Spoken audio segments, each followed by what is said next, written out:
আজ বলবো বাল্মীকির গল্প। কৃত্তিব স্বরচিত রামায়ণে এমন অনেক কথা বলিয়া গিয়াছেন যাহা মূল রামায়ণে নাই।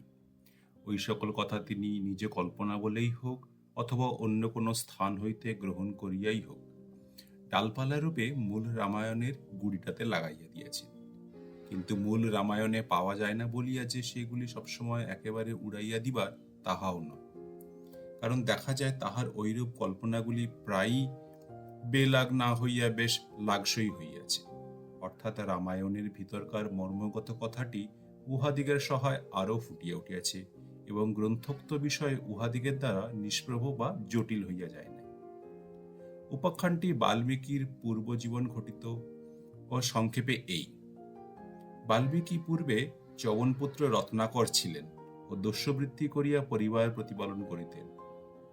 অতএব দীর্ঘ শুভ্র জটাজুট, শ্মশ্রুগুম্ফ শোভিত বদন, চন্দন চর্চিত ললাট, সাত্ত্বিক জ্যোতিপূর্ণ সৌম্য মূর্তি যে ঋষিপ্রবরের চিত্র বাল্মীকি নাম শ্রবণ মাত্রই মানসপটে উদিত হয়, তৎপরিবর্তে এখানে কাঁধে বাড়ি বিকট দর্শন এক ডাকাতের ছবি মনে আনিতে হইবে।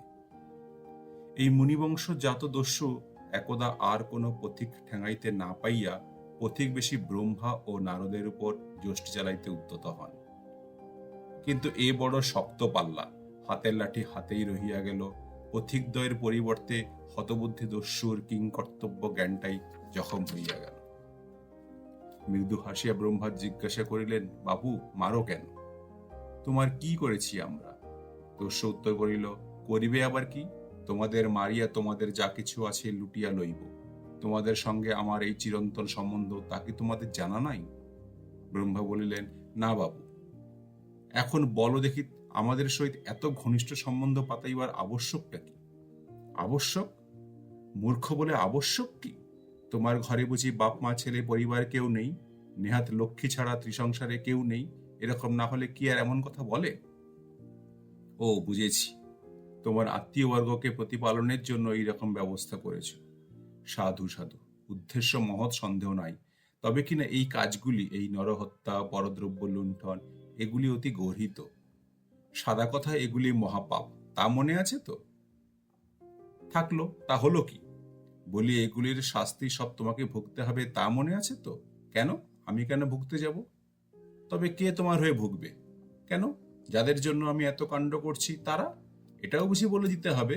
বলিহারি বুদ্ধি বাবা তোমার। আহা, চটো কেন বাবু? বলি, তাদের জিজ্ঞাসা করা হয়েছে কি? না হয়ে থাকে তো একবার জিজ্ঞেস করে এসো দেখি। মন্দ নয়, আমি জিজ্ঞাসা করতে যাই আর তোমরা সরে পড়ো আর কি। ভারী চালাক দেখছি।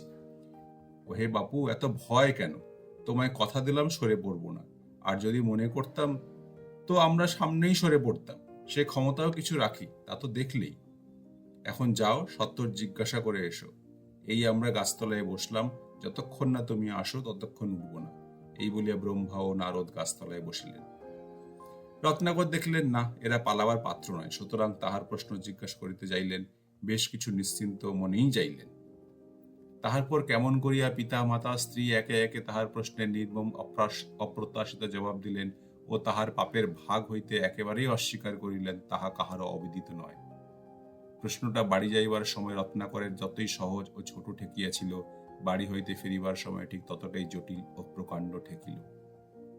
আমার এই দুষ্কৃত্যের ফল কে নেবে গো? কার জন্য এত নরহত্যা করে মরলাম গো? আমার কি হবে গো? এইরূপ একটা অস্ফুট ব্যক্ত আর্তনাদ তাহার প্রাণের মর্মস্থলকে যেন আলোড়িত করিতে লাগিল। যখন রত্নাকর ব্রহ্মা নারদের কাছে অধমুখে ফিরিলেন, তখন তাহার মুখের ভাব দেখিয়ে তাহারা বুঝিলেন ঔষধ ধরিয়াছে।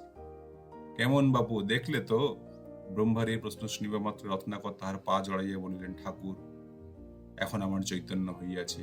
তোমরা সামান্য লোক নও বুঝিয়াছি, এখন আমায় রক্ষা করো। যে অন্তর্দাহের আগুন জ্বালাইয়া দিয়েছ তাহা নিভাইবার ব্যবস্থা করো, নচেত ছাড়িব না। এই বলে তাহাদের পায়ে ধরিয়া করুণ ক্রন্দন করিতে লাগিলেন। তাহার পর ব্রহ্মা তাহার কমণ্ডলুর জলে স্নান করাইয়া রাম মন্ত্র তাহার কানে দিলেন। অনেক করিয়া তবে নামটি রত্নাকর উচ্চারণ করিতে পারিলেন না। যতদিন না আবার আসি ততদিন তন্ময় হইয়া ওই মহামন্ত্র জপ করো, এই বলিয়া পিতা পুত্রে অন্তরিত হইলেন। এইবার রত্নাকর সেই রাম নাম স্বরূপ মহামন্ত্র জপে বসিলেন। তদ্গত চিত্তে একান্ত মনে ঘর বাড়ি ছাড়িয়া সংসার সুখ ভুলিয়া প্রাণের সহিত সেই মহামন্ত্র জপ করিতে লাগিলেন। প্রথমে পাপ মুক্তি কামনা ও অন্তর নির্বেদে আশা আকাঙ্ক্ষা স্মৃতি সব মনোমধ্য হইতে মুছিয়া গেল, রহিল কেবল মন আর রাম নাম। তাহার পর মন বুদ্ধি চেতনা অন্তর জগৎ বহির্জগৎ বর্তমান ভূত ভবিষ্যৎ সৃষ্টি স্থিতি প্রলয় সব লোপ পাইয়া গেল সেই রাম নামে। পরে বহু বৎসর বিগত হইলে ব্রহ্মা আবার যখন সেই স্থানে আসিলেন, তখন দেখলেন কোথায় বা রত্নাকর আর কোথায় বা সেই বৃক্ষ যাহার মূলে তাহাকে বসাইয়া জপারম্ভ করিতে বলিয়াছিলেন, সেই স্থানে সবই গিয়াছে। তৎপরিবর্তে হইয়াছে এক বল্মিক স্তূপ, আর আছে যাহা যাইবার নয় সেই রাম নাম। জল স্থল আকাশ বায়ু অনু পরমাণু সমস্ত বিশ্ব ব্রহ্মাণ্ড যেন রাম নামে ভরপুর হইয়া গিয়াছে। কে যেন তাহার সৃষ্টির সব তারাগুলো আজ রাম নামের সুরে গাঁথিয়া প্রাণস্পর্শী মধুর রকমের ঝঙ্কার দিতেছে। ক্ষণকাল ধরিয়া ব্রহ্মা আপন ভুলিয়া সেই রাম নাম সমুদ্রে নিমজ্জমান রহিলেন। তারপর আত্মস্থ হইয়া বিশেষ অনুসন্ধানে দেখিলেন ওই রাম নাম সেই বল্মিক স্তূপ হইতেই বহির্গত হইতেছে। তখন ইন্দ্রদেবকে ডাকিয়া কয়েক দিবস ধরিয়া বৃষ্টি করাইয়া স্তূপ হইতে সেই মহামন্ত্রের কেন্দ্রটিকে বাহির করিলেন। দেখিলেন কঙ্কাল সার, কিন্তু তাহার ভিতর হইতে দিব্য জ্যোতি বিচ্ছুরিত হইতেছে।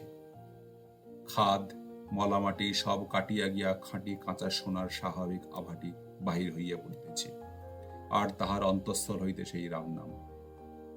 উহাতে সাধারণ চেতনার নামগন্ধ নাই, কারণ চৈতন্য জ্ঞান হীন সেই মহামন্ত্রে লীন হইয়াছে কেবল সেই চৈতন্যময় রাম রাম রাম।